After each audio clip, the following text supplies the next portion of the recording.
திமுகவில் இருக்கக்கூடிய எல்லா கொத்தடிமைகளும் எப்பொழுதுமே விசுவாசமா வாலாட்டி கொண்டே இருப்பார்கள் அப்படின்னு எண்ணி விடாதீர்கள் ஸ்டாலின் அவர்களே அப்படின்ட்டு இன்டைரக்டா திமுகவில் இருக்கக்கூடிய மொரட்டு ஊப்பி, அதாவது ஒரு மொரட்டு கொத்தடிமை அப்படின்னு சொல்லலாம். நம்ம தாலியறுப்பு கொத்தடிமை சுபவிய இவர் எப்பவுமே மொரட்டு குத்தா குத்திட்டு இருப்பாரு. திமுக இதுக்கு மீறி எவனும் முட்டு கொடுக்க முடியாதுடா அப்படிங்கிற அளவுக்கு முட்டு கொடுப்பாரு. இப்ப இவரே திடீர்னுட்டு ஸ்டாலின் குடும்பத்தை கடிக்க ஆரம்பிச்சிட்டாரு.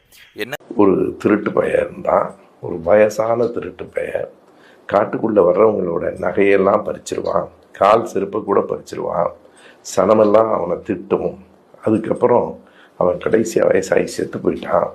அதற்கு பிறகு தன் மகனை அழைத்து என்னை நல்லவனை ஆக்குன்னு சொல்லிட்டு செத்தான். மகன் என்ன பண்ணான்னா, அப்பனாவது நகையை பறிச்சதோடு விட்டான், இவன் வேட்டி சட்டையும் விடுவிட்டான். எனவே மக்கள் சொன்னாங்க, இவங்க அப்பனே நல்லவன், இவன் மோசம்னா. இப்போ மூணாவதா அவனுக்கு மகன் புறப்பட்டிருக்கிறான் என்று ஒரு அப்படிங்கிற மாதிரி நேரடியாக கலைஞர் குடும்பத்தையே தாக்கியிருக்கிறாரு. இதில் என்னன்னா, பிஜேபிக்காரங்களாகட்டும், நாம் தமிழர்காரங்களாகட்டும், அதிமுக காரங்களாகட்டும், எவராலும் திமுகவை இந்த அளவுக்கு விமர்சனம் பண்ண முடியாது.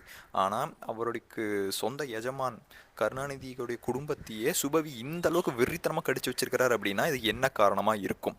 ஒன்று, கொடுக்க வேண்டிய 200 ரூபாயில் ₹1 2 குறைஞ்சிருக்கும். அந்த குறைஞ்ச கோபத்தை வெளிப்படுத்துறதுக்கு எதிரியை பிடிச்சி கடிக்காம சொந்த எஜமானையும் பிடிச்சி கடிச்சு வச்சிருக்கிறாரு சுபவி.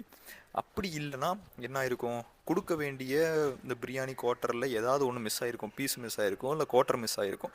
இதோடைய வன்மத்தை இப்படி கடிச்சு வச்சிருக்கிறாரு.